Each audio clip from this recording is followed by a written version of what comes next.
한때 여행자들의 낙원이라 불리던 나라 캄보디아.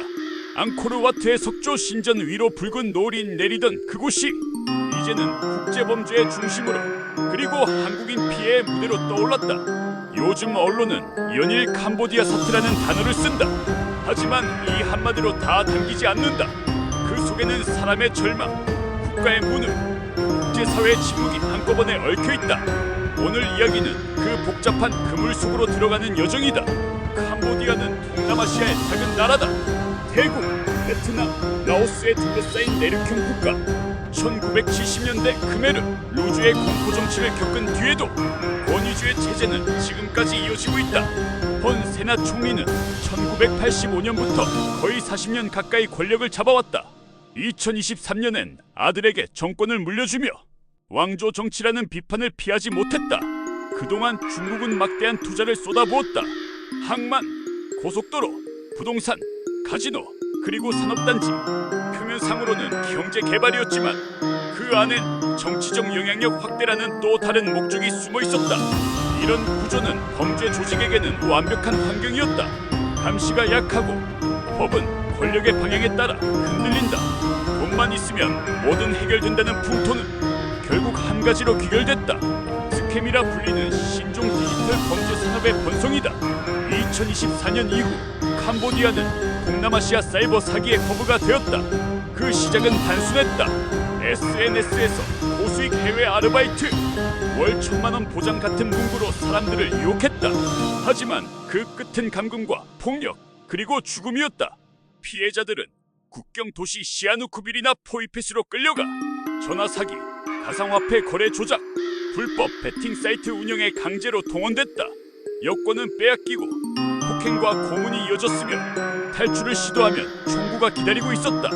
한국인, 중국인, 필리핀인, 미얀마인, 전 세계 젊은이들이 그 덫에 걸려들었다. 2025년 예여름 한국인 대학생 한 명이 목숨을 잃었다. 캄보디아의 한 스캠 기지에서 강제 노역을 당하다 숨진 것으로 추정됐다. 그의 이름은 박민호. 고수익 IT 아르바이트라는 제안에 넘어가 현지로 향했다.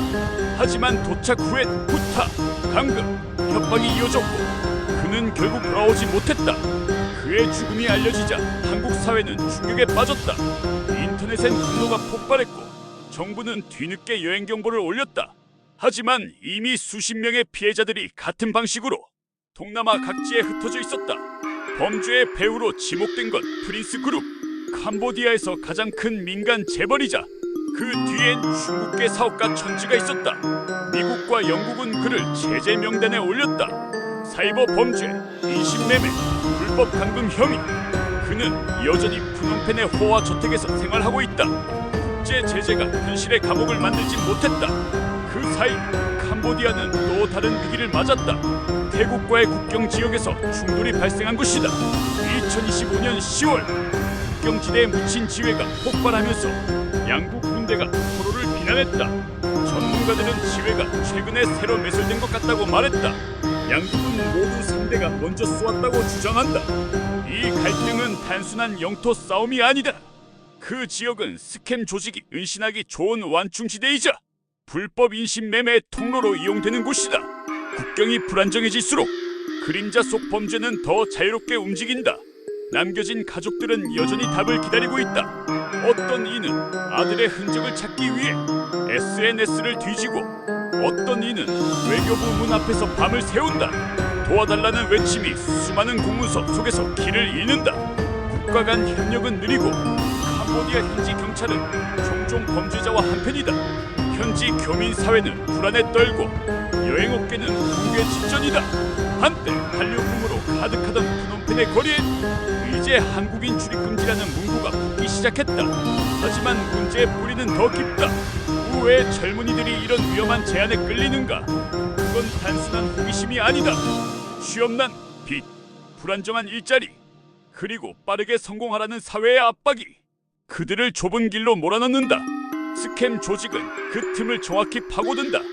너의 능력을 인정받을 기회야. 한국에서보다 3배는 벌 수 있어. 이 말은 절망의 언어를 안다. 그래서 그 함정은 언제나 현실적이고 그래서 더 잔인하다. 그렇다면 해결책은 있을까? 각국 정부는 국제 공조를 약속했다. 미국은 금융 추적을, 한국은 피해자 송환 지원을, 태국은 국경 감시를 강화하겠다고 발표했다. 하지만 현실은 복잡하다. 국제법에 관할 건 문제, 부패한 현지 공무원, 그리고 무엇보다 이익을 잃기 싫은 권력자들. 국제 제재는 종종 뉴스에만 머문다. 현장에서는 여전히 수많은 피해자들이 구조를 기다리고 있다. 캄보디아 사태는 한 나라의 문제가 아니다. 이건 디지털 시대의 신인신 매매다. 사람이 팔리고 감정이 거래되고 코드와 계좌가 족쇄가 되는 새로운 형태의 노예제다. 이 사건은 우리에게 묻는다. 국경은 어디까지가 현실이고 어디서부터가 무책임인가? 2025년의 캄보디아는 두 얼굴을 가지고 있다. 하나는 경제 성장의 미소, 다른 하나는 그늘에서 울부짖는 젊은이들의 절규. 범죄는 여전히 진행형이고 국경의 총성은 멈추지 않았다. 하지만 어쩌면 이 이야기는 캄보디아가 아니라 우리 자신에 대한 경고일지도 모른다. 어디서든 누군가의 절박함은 누군가의 수익이 되기 때문이다. 당신이 누르는 클릭 하나, 당신이 믿는 말 한마디가 누군가의 삶을 바꿀 수 있다. 진실을 보는 눈, 그리고 경계하는 마음, 그게 지금 우리가 가질 수 있는 최소한의 방패다. 이 영상이 누군가의 경각심을 깨우는데 조금이라도 도움이 되었다면 지금 좋아요를 눌러주세요. 그리고 더 깊은 세계의 이야기, 숨겨진 진실을 계속 함께 보고 싶다면 구독을 눌러주세요. 작은 클릭 하나가 또 다른 진실을 세상에 드러내는 힘이 됩니다.